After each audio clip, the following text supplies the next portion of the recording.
পাথর হচ্ছে মাকাম ইব্রাহিম। আয়াতের মধ্যে আল্লাহ তাআলা বলেন ফীহি আয়াতুম বাইয়িনাতুম মাকাম ইব্রাহিম। মাকাম ইব্রাহিম সেটাও একটা পাথর। এই মাকাম ইব্রাহিম কাকে বলা হয়? মাকাম শব্দের অর্থ হচ্ছে দাঁড়ানোর জায়গা, কিয়ামের জায়গা, দাঁড়ানোর জায়গা। ইব্রাহিম শব্দের অর্থ হচ্ছে ইব্রাহিম আলাইহিস সালাম। মাকাম ইব্রাহিমের অর্থ হচ্ছে ইব্রাহিম আলাইহিস সালামের দাঁড়ানোর জায়গা। সাইয়্যিদুনা আবুনা হযরত ইব্রাহিম আলাইহিস সালাম যখন এই ঘর নির্মাণ করছিলেন, কাবা নির্মাণ করার কাজে লেগে যান, তার বয়স হয়ে গেছে, দুর্বল ছিলেন। আবার দেয়াল নির্মাণ করতে করতে উপরের জায়গাগুলিতে তিনি আর কিছু দিতে পারেন না। তখন আল্লাহ রাব্বুল আলামিনের পক্ষ থেকে কুদরতি ভাবে জান্নাত থেকে একটা পাথর আল্লাহ তাআলা পাঠায় দেন। আল্লাহ তাআলা জান্নাত থেকে এই পাথরটা পাঠায় দেন।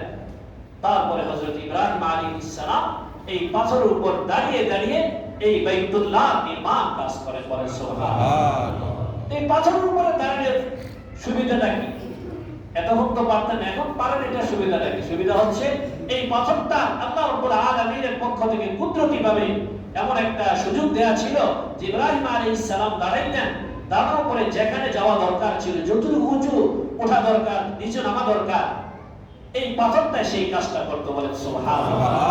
বর্তমানে আমরা দেখি লিফটের কাজ, লিফট তো শুধু উপরে ওঠে আর নামে। লিফটের চেয়ে এটা আধুনিক, সেটা শুধুমাত্র উঠতো নামতো এমন না, এদিকে যাওয়া সেদিকে যাওয়া সব কাজ কে করতো? এই পাথর করতো। কার হুকুমে? আল্লাহর হুকুমে। আমি কার হুকুমে এটা কেন বলতেছি না শেষে বলবো, কারণ আমাদের ধ্যান ধারণা যেন পাথরের দিকে চলে না যায়, এজন্য বারবার জিজ্ঞেস করতেছি কার হুকুমে এটা করে? আল্লাহর হুকুমে। এখন তো ভালো চলে না। কেন চলে না? এখন হযরত আসওয়াদ এখন নড়াচড়া করতে পারে, আল্লাহর হুকুম নাই। তখন আল্লাহর হুকুম ছিল, মাকামে ইব্রাহিম নড়াচড়া করেছে। তো এই লিফটের কাজ দিয়েছে কে? মাকাম ইব্রাহিম।